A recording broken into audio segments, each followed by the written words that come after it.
Oke dok, ada yang nanya lagi tadi dok, bagaimana tentang kebiasaan laki-laki, tapi bisa perempuan juga sebenarnya. Itu sekarang kan ya film BF apa segala macam, bisa dengan mudah lah dengan VPN apa segala macam bisa blokir, bisa kebuka gitu ya. Nah itu berpengaruh nggak terhadap hubungan seks yang sehat gitu ya, terhadap pasangan nih ya, gimana dok? Oke. Tentang bagaimana orang atau seseorang lah yang dia sering atau senang banget nonton film BF. Nah, pada dasarnya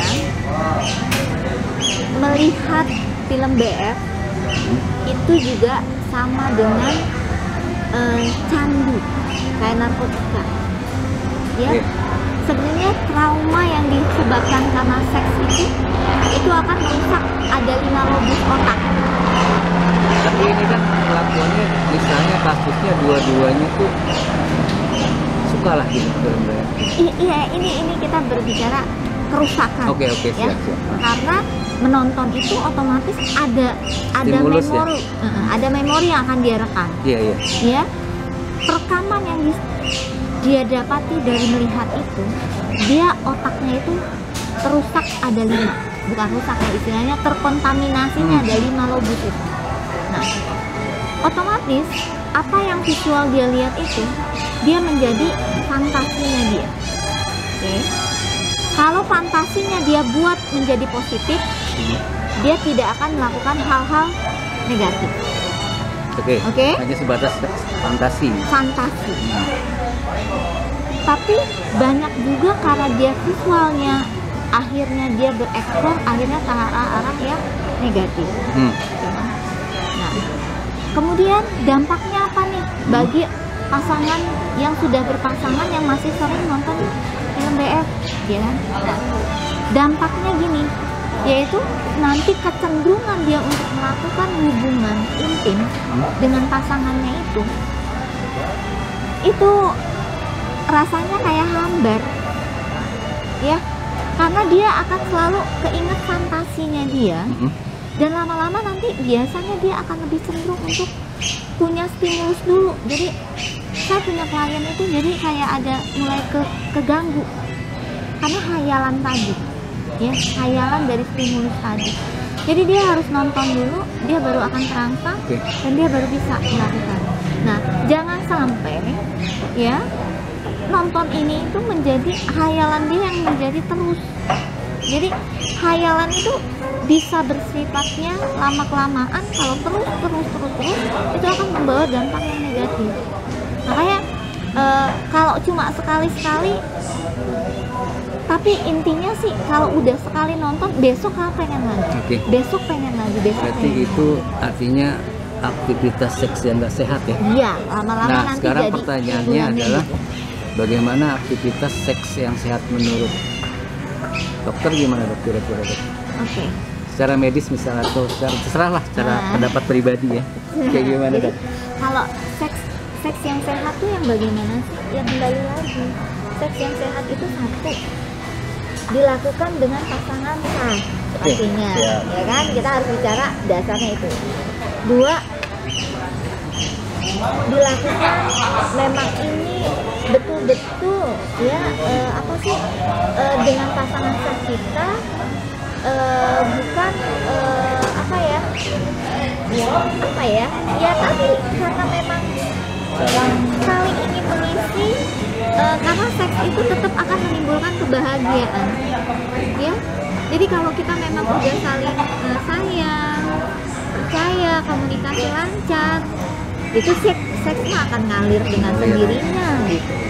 Tapi kalau udah pakai adegan yang tambah dengan BF atau mungkin pakai obat kuat juga pakai ya, obat kuat itu udah segala, nggak sehat, nah itu sih udah nggak sehat deh. Apalagi pakai yang perintil itu ya, apa namanya kayak gitu ya, itu bikin sakit juga ya, itu perempuannya ya. Enggak. Nah itu tadi kadang gini, yang itu tadi ya, kalau laki-laki kenapa sih obat kuat atau apapun itu pasti semuanya untuk laki-laki ya. Jadi sebenarnya fantasi laki-laki itu selalu ingin memuaskan pasangan atau ingin memuaskan wanita, benar nggak? Bisa jadi ya. Bisa jadi ya, dan itu memang iya, karena semua obat kuat itu diciptakan untuk laki-laki. Bukan artinya laki-laki yang terlihat perkasa dan berkuasa dengan obat kuat Tapi itu. intinya dia ingin Tujuannya. memuaskan. Oke, siap. Ya, dia ingin memuaskan, walaupun dapat keuntungan dia pasti puas gitu kan.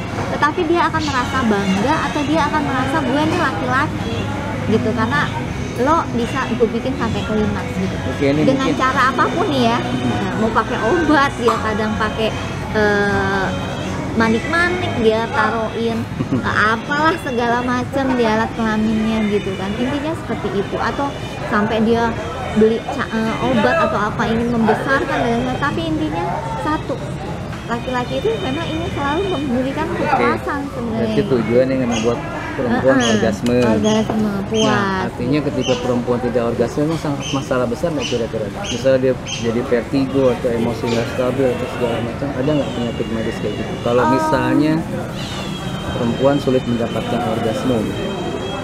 Kalau dari saya punya klien,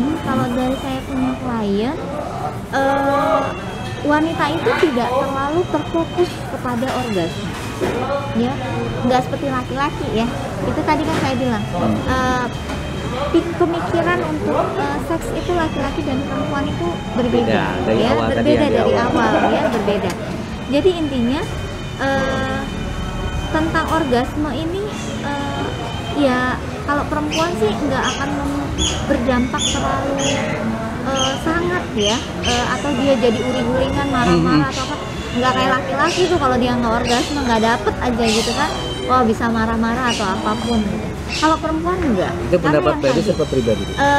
secara medis ataupun secara pengalaman saya Oh, gitu. di dalam praktek saya gitu kan, jadi enggak gitu. Jadi fokus perempuan itu biasanya yang tadi ya, kalau dia udah apalagi udah punya anak gitu, pasti dia akan Beda. bikin 1001 cara untuk ngindarin ya itu tadi. Jadi itu yang membuat juga gap di dalam hubungan ya, tadi akhirnya komunikasi kan jadi nggak lancar. Iya. Gitu kan. Laki-laki harapannya apa, perempuan harapannya apa gitu. Baik, Padahal dua-duanya harapannya baik gitu. Iya. Cuma caranya menjadi nggak sama dan jadi hasilnya juga. Berarti kalau miskomunikasi juga Iya. akan mengganggu proses Iya. kenyamanan ya. Iya.